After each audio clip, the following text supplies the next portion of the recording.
konin na hong kizilin nung may katsain na hong pe chun na zo sing sung mi lai zo ngai chengin kahin hom tho the u ve chun lu van soi na dam lai ni ko at song nhai se o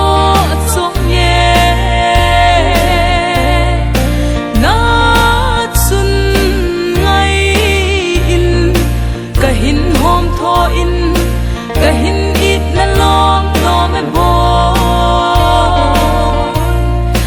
o hi ti dinga hi chungmang pathenin na lai tan hitan te na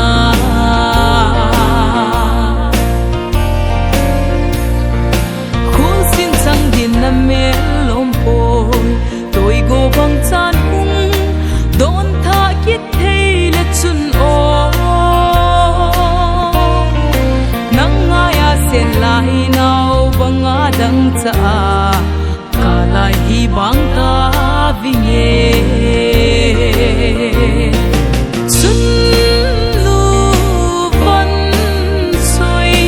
na dam lai ni ko at song nhai se o at song ye na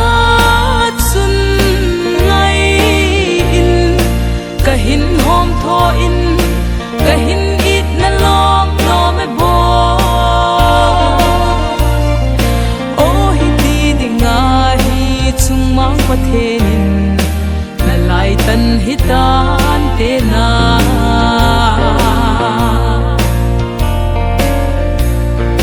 bol na bang ko na len na la na sul nung cheng hon lung lai asun na zi phat le ni ki hei jing zong le lung la ya na hing jing ye chun lu van soi na dam lai ni ko at song nhai se o at song ye na chun ngai in kahin hom tho in kahin it na lom no me bo o hi ti dinga hi chungmang pathenin na lai tan hitan te na